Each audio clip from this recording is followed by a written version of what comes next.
Alright, I'm gonna go get the pizza. Whoa, dude, you can't go out now. There's a dinosaur advisory. What? That's not a thing. Yes, it is. There's dinosaurs everywhere now. Yeah, dinosaur schminosaur. I'll see you in 5. Oh, freaking idiot. Huh. That's a really weird looking bird. Oh, God! Oh, God! I was really looking forward to that pizza, too.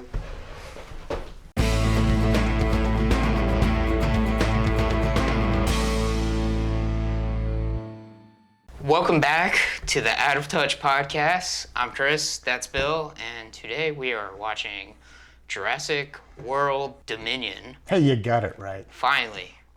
So, Bill, what did you think of Jurassic World Dominion? What did you think of Jurassic World Dominion? I thought it was kind of boring. I thought it was okay. Yeah, This is a weird one. I don't hate it, but at the same time, I really thought it was boring. It felt long to me. I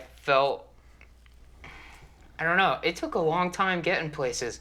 And I'm not even lying when I say, I think I almost fell asleep during this movie towards the beginning. Really? Yeah. I think the beginning part was the stronger part. Well, maybe not the beginning, but the part when they were in the Malta, dinosaur bazaar with I thought that was the best part of the movie. I don't know, I was kind of getting drowsy. That was the most action-packed set piece. I mean, I woke up after that, but it seemed like leading to that, it was just But, yeah. How do you want to go about talking about this? Because there's not a lot of big set pieces that I feel are particularly memorable compared to the other movies. I think the aforementioned Malta set piece, I thought that was pretty interesting because we had never seen anything like that before. It was the most different. It's all over the trailers. It's Chris Pratt on a motorcycle getting chased by Atrociraptors. That's true, and that was the part I woke up for, but it was more like when they were just walking around that weird bizarre place. I was just kind of part of me was just hey look, they're actually cooking dinosaur. Okay. And then I guess brief synopsis. This movie continues off where Jurassic Park World. Keep trying. This movie takes place where Jurassic World Fallen Kingdom left off. Owen and Claire are raising Maisie. I don't know why I was going to say Madison. Maisie, the clone girl, or is she? Mostly, yeah. Yeah, mostly. In the middle of the woods, and a bunch of dinosaurs are all over the world. Somehow they've gotten to every continent because of, I guess, black market. Yeah, a lot of black market, a lot of migration. Stowing away on ships. Sure, absolutely. Yeah. And, yeah, that's kind of where the movie starts off. Yeah, we get a little expository news broadcast featuring clips from that short film that they released a couple years ago. Yeah. That Battle at Big Rock, I believe it was. That was a cool short film. Very good. It was cool. You know, some people were kind of making it seem the next thing they're going to do is Planet of the Apes, except with dinosaurs everywhere. But it's not really that. I mean, the thing is, it's Planet of the Apes, there's they're intelligent, they're smarter, they're taking over. This is just they're kind of an invasive species, but they're just animals. Yeah. This movie also decided to bring back a character that I would say 90% of the audience has forgotten from the first movie, named Dotson, who's got a larger role in the books, specifically the second book. He's the head of Biosyn, and he's the one that sent Newman to ruin everything in Jurassic Park and steal the stuff. And now he's a supervillain. Yeah. He's created giant grasshoppers to destroy all the crops except the ones that he created, which isn't suspicious at all. Yeah, I think they're locusts. Locusts, grasshoppers, I suppose. They're similar. Yeah, whatever.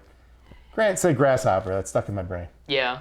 And I think other people said locusts because, plagues. Yeah. It's like dinosaurs. Now there's locusts. The world's ending. They swarm, Yeah. I don't know. This movie is really boring for me. And I'm not really too sure why it was boring. Boring doesn't necessarily mean bad, but it was just boring. Well, this movie has two stories that are separate, but eventually meet in the middle-ish, maybe a little closer towards the end, if honestly, because we have the aforementioned Owen and Claire hiding Maisie because she's a clone and they're afraid people want to dissect her or something. Yeah. Which, I mean, they're right. Yeah. But she gets kidnapped alongside Blue's baby, later named Beta. Also, Blue followed them, I guess, somehow. Yeah. But she gets taken by some shady people who hand her over to Biosyn. Meanwhile, we have Ellie Sattler, who's investigating the aforementioned bug swarm thing, which also leads her to Biosyn, and she gets Grant, and they go convene with Malcolm in this crazy dinosaur land in Italy. Yeah. It's weird. And Chris Pratt and Bryce Dallas Howard go on a proactive adventure trying to find out where Maisie was taken, which just kind of almost a distraction plot almost. Yeah.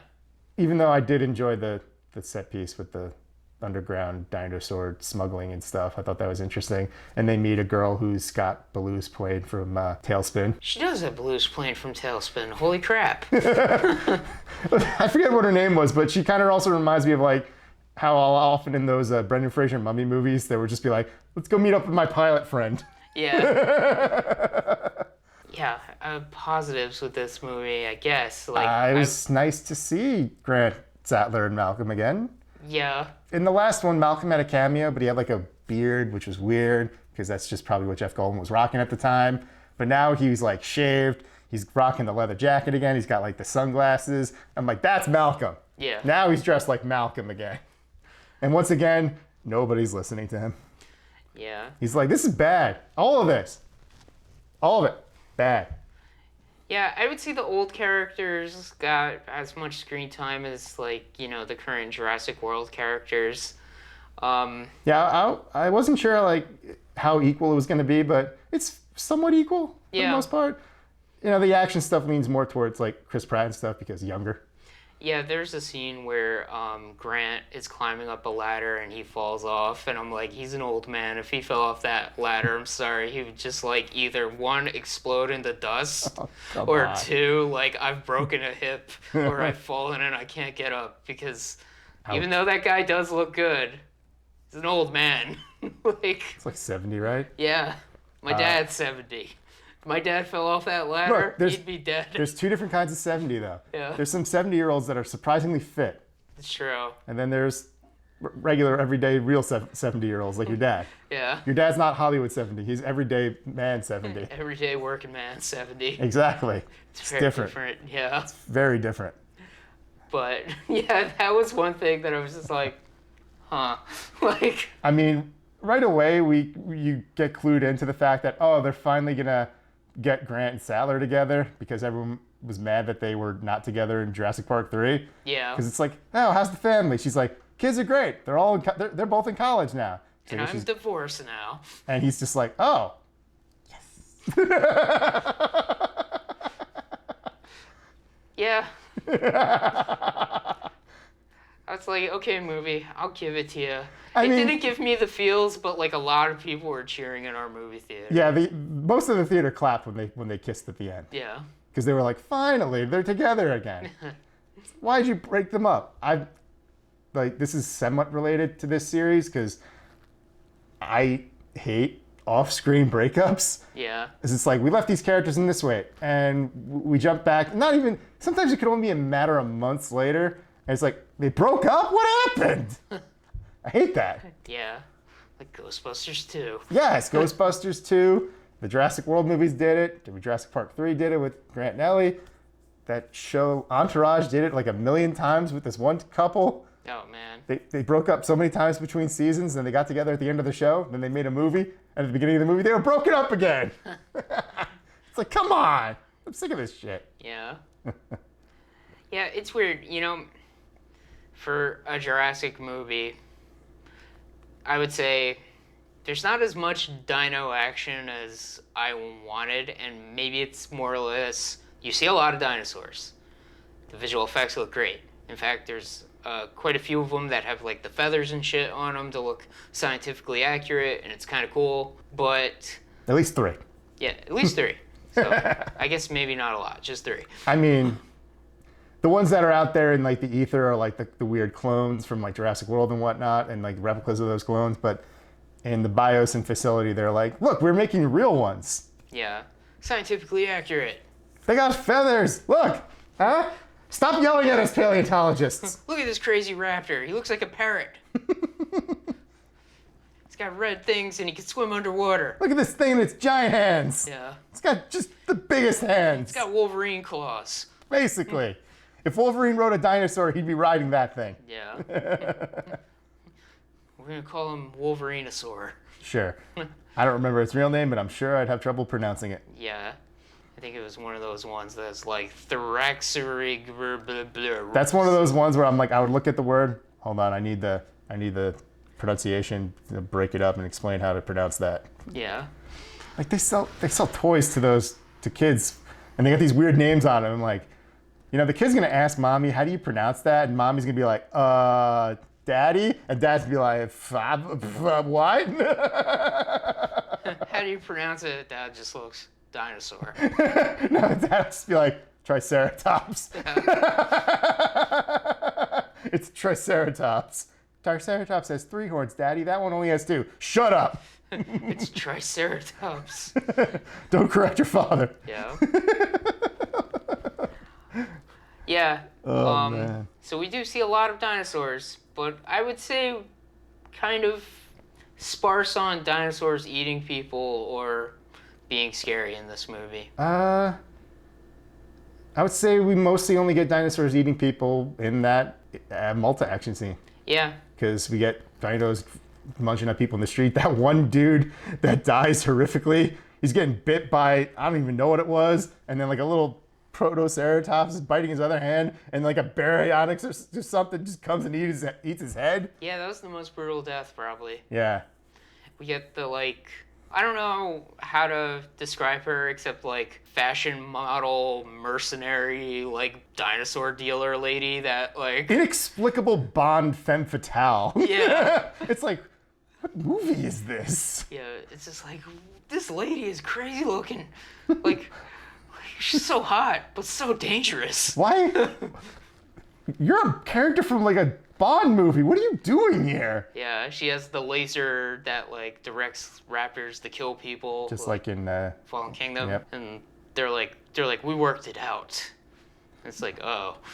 That's not good. Yeah. And she keeps pointing it at Chris Pratt. We also get the return of his buddy from Jurassic World for a little bit during that sequence. That's right, yeah, because most of the people that worked at Jurassic World now work at the CIA, because I guess the CIA is, like, the CIA, the biggest thing now is dinosaur trafficking, so the CIA is animal control in a weird way.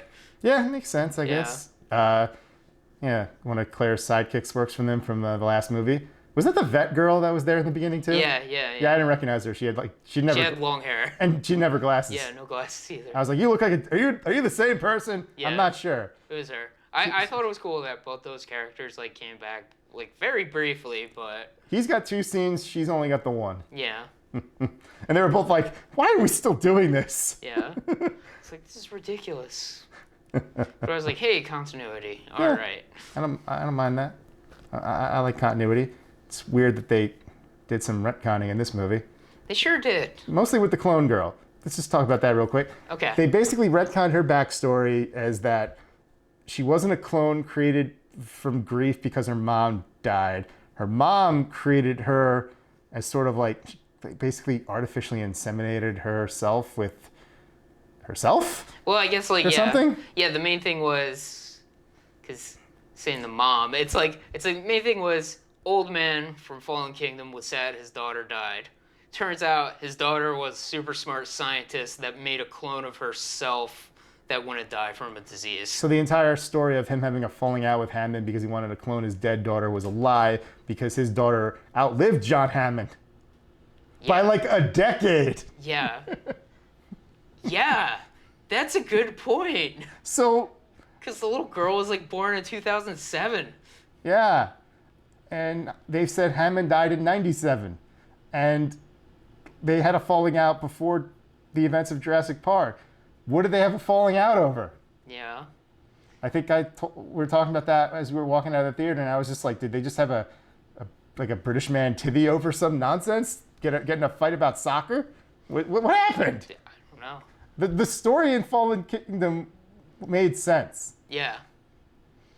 And Dominion kind of just is like, nah.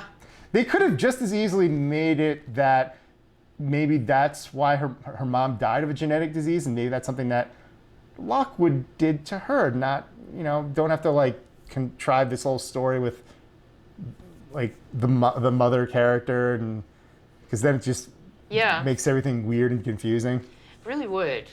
I mean, yeah, structurally it just works better that, his daughter had this disease. He was like trying to cure it. Then he made a clone of the daughter and then was able to cure it in her. Yeah, or at least maybe he didn't make the clone of the daughter yet, and he showed Hammond like his like plans for human cloning, and then Hammond's like, you can't do this. This is unethical. Now allow me to make more monsters. I'm gonna show them to children. Yeah. Hammond away. Yeah, it's really doesn't work. It's kind of messy there. Yeah, it's a weird wrinkle in this kind of ridiculous universe of 6 movies now. And a cartoon show. And a cartoon show. Yeah. We more or less have another park, like you said. Yeah, but it's more of like an animal preserve than like something that people can actually go look at. Yeah, it's like not open to the public, scientists only. We're making bigger, more dangerous monsters. Yeah. We made Quetzalcoatlus the largest thing that ever flew. Why? Why did they do that? Because they could. Why did they make Gigantosaurus, however you want to pronounce it? Yeah. Because it's bigger. Bigger's better. Yeah. I guess. Yeah, it's odd. We get, I guess, main villain of this movie who is the head of. He's the head of Biosyn. Biosyn, and he's like Steve Jobs. Yeah, Dotson's now Steve Jobs. It's weird. It is weird. They don't really. They only slightly acknowledge his role in the first movie because he somehow has the freaking shaving cream can that was buried in mud in the first movie. Yeah. Now I know that apparently he's going to show up in the last season of Camp Cretaceous. So I don't know. Maybe somebody else found it and then gave it to him, and he's like, "Oh yeah, look at that shit. That's crazy. That stupid fat guy never got this to me." I did like his death though. I liked it. I like that he got killed by Dilophosaurus, just like Newman. That's a good point, and at first I was just like, I feel like he should have had a different death, but he got covered in acid and then eaten alive by dinosaurs. What more do you want? I don't know. I was just hoping that big one would eat him. Nah. No. We've gotten that so many times. Yeah, I guess so. Let a bad guy get suffer a bit and then die horribly. Nothing wrong with that. Yeah, it's weird. I noticed too in this movie, like a weird aside, but they were using that like Hyperloop technology, which is like pretty new. But one thing that I thought was kind of weird was they at one scene the Hyperloop like stops and the guy like goes into like the tunnel. Yeah. And as far as I am understanding of the technology, that tunnel that the Hyperloop is in is like vacuum. So you technically shouldn't be able to breathe in there because that's how it works. It's a movie. I know, it's a movie. They can't clone dinosaurs either. Yeah. I should also point out that this is the first movie to feature a prehistoric creature that not only is not a dinosaur, didn't even live alongside the dinosaurs. They bring in freaking Dimetrodons. They lived before the dinosaurs. A long time before. A ridiculous long time before, as you've told me. Yeah, I looked it up. 40 million years. Jeez. That's a long time. It is a long time. But Dimetrodons, for some reason, are constantly shown with dinosaurs in cartoons and toy packs and stuff, and I just don't know why. They look like dinosaurs. Superficially. Yeah. But they're not. They're like ancestors of dinosaurs. Not really. I guess 40 million years. That's so long. Yes. It's like so long. So much time. These things are Yeah. so ancient.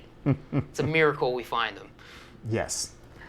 Now I just want to cover my biggest gripe with the movie, and possibly the Jurassic World series as a whole.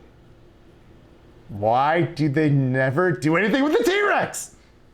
Yeah. Like, I get in the first Jurassic World movie, they built up to its arrival to fight the Indominus. That was fine. And then they barely use it in Fallen Kingdom, and it says even less screen time in this movie, I think.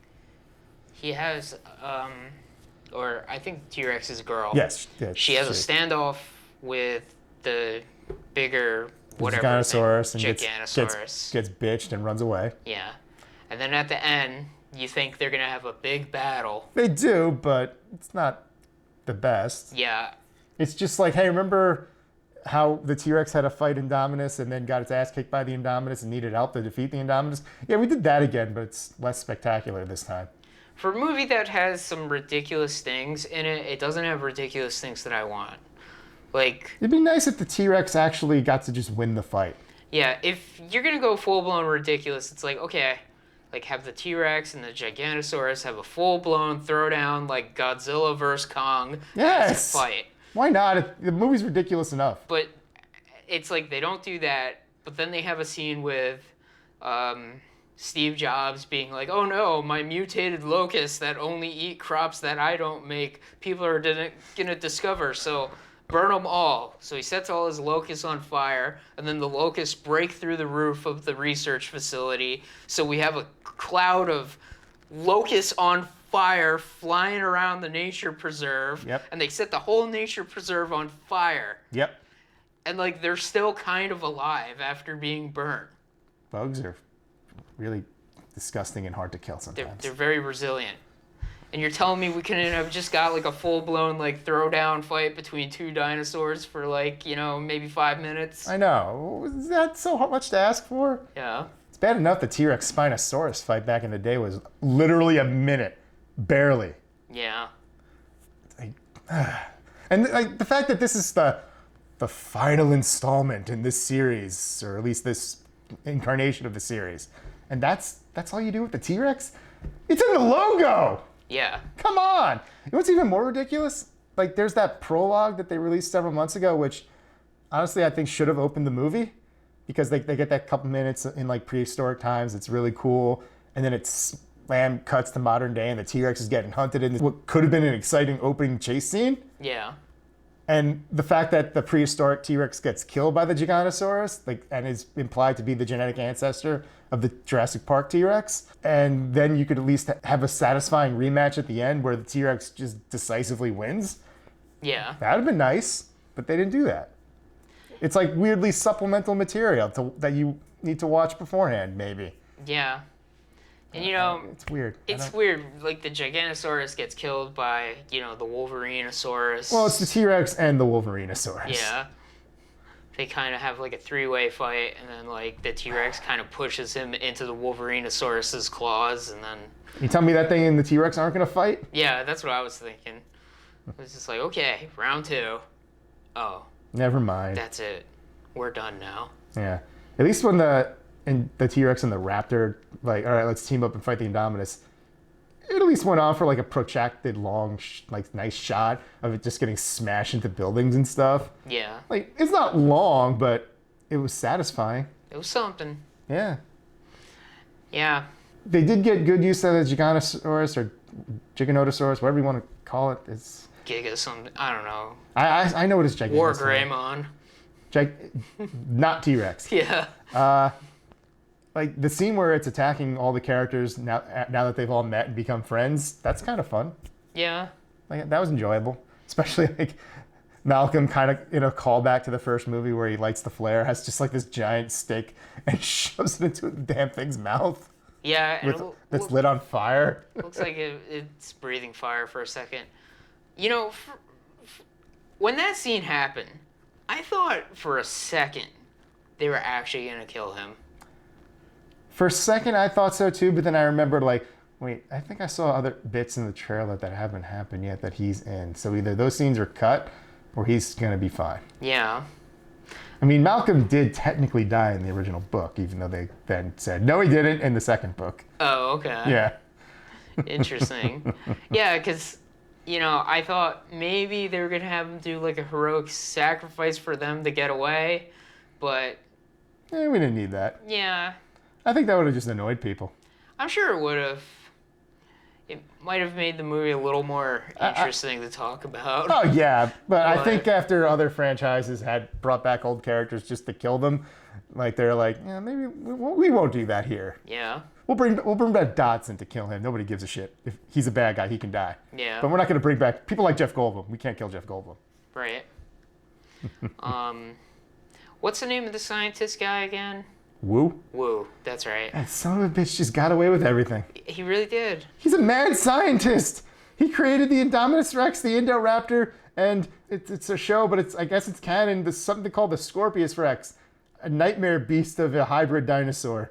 Yeah, like the past 2 movies, he's been like pretty crazy. This movie, he kind of feels bad about it. Took him long enough. And like he's just like, oh, why did I create these horrible locusts? Why did you create any of the horrible things you created, Woo? And he doesn't get any comeuppance. He just gets away. Yeah. Lives to fight another day.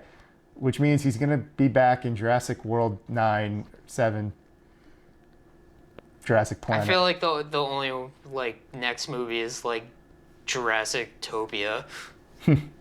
And it's pretty much like yeah, humans, they tried to live alongside dinosaurs, but as it kept going, more dinosaurs populated the earth, and then humans started dying, and we get like wrecked cities with like dinosaurs, and like people are just back to being hunter-gatherers type of things.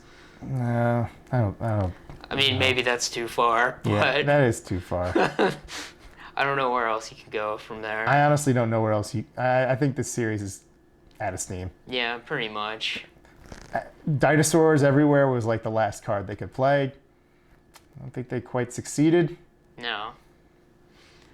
Like, they kept showing the Mosasaurus tipping over that boat. Sure did. That's all you see. Yeah. How has no one blown that thing up? I don't know. I mean, how has that thing just not died with all like the garbage in the ocean, and just finds that garbage island, and it's dead. It washed up on shore. What happened? It choked on a plastic bag. I mean, it's pretty big. It is pretty big, but did you see that garbage patch in the Pacific Ocean? Yeah, it's gargantuan. Yeah. It's huge. There's more plastic particles than plankton. Yeah. It's bad. It is bad. I'm just saying, these ancient dinosaurs maybe wouldn't be able to metabolize the plastic that well. Well, neither would modern day animals, and they're there. They're there. Yeah. I mean, come on, it's fine. Or you know what? It comes out of the water one day, and it's just got hands. It's like, oh fuck, it's evolving. Part of me. Kind of surprised Japan didn't kill it. They're very good at killing endangered sea life. Didn't I mention something about that the last time? I mean, look, I don't know. Maybe it's not near Japanese waters. That's true. It's by Alaska Yeah. for some reason. Oh, that's where it ended up. Yeah. Migrates, goes north, goes south, goes north, goes south. That's just what they do. Yeah. Follows the fish. At the end of the movie, they show the mosasaur with like some like whales, and I'm just like, is it getting along with the whales, or is this like dinner? I think it would be more like dinner. Yeah. These things can't fight. We get a Lion King-esque scene at the end with like a bunch of like savanna African animals, and then like Some triceratops. yeah. I literally looked at you and I said, Hakuna Matata? That was the last shot of the movie. Was. That was so weird. Yeah, we get horses running with some dinosaurs. Some like hadrosaurs or whatever. Yeah. Parasaurolophus. I don't know. Overall, I was just like, for a finale, kind of weak. They really needed that T-Rex fight to be something. With as ridiculous as certain aspects of the movie were, they should have just gone all ridiculous with it. I mean, it would have been better almost if instead of like a lame fight that they just got cornered by the Giganosaurus again, and then just the T-Rex attacked it like he did the Raptors and just fucked it up in like 30 seconds. I think that would have been more satisfying with like the music blaring and they just all run to the helicopter or whatever. I think that probably would have been better than just the lackluster fight. Yeah. There's a scene also that I mean to mention where the Giganosaurus is attacking all the main characters and, you know, it sticks its head into the, I don't know where the hell they are, treehouse thing. Maybe it's like an observation deck Yeah. or something. And there's literally a part where, like, the one girl shoots it with a tranquilizer and Chris Pratt is literally hitting it with his fist. No, he had a knife. He was stabbing it. He was stabbing it. Okay, Yeah. I couldn't tell. I was like, is he punching it? No, he was stabbing it. Okay. He's not that stupid. And somebody, was it Ellie that hit it in the eye with a taser? Yeah. That was cool. I like that. Like I said, I like that scene. That was a Yeah. good sequence. Yeah, it's just like, they go that ridiculous, but then we just don't get the dino fight. It's just, we get it. It's just, it should have been better. It should have been better. Yeah, so I don't know what else to say about Jurassic World Dominion. Could have been better. Could have been better. Well, Yeah, it's not the first time a franchise ended on a kind of, oh, yeah, okay. yeah, Well, it's better. It's a better ending than where I thought the franchise ended with Jurassic Park 3. yeah. I guess at the end of the day, it's like it could have been worse. Yeah. Yeah. Yeah. I mean, at least all the old characters came back. That was nice. It was cool. I liked them. They're all good still. Yeah. Nothing lived up to the man getting eaten on the toilet. Chris, much like the first Jurassic Park movie, nothing ever will. Yeah. Oh, we're done here. Good night. Good night, everybody.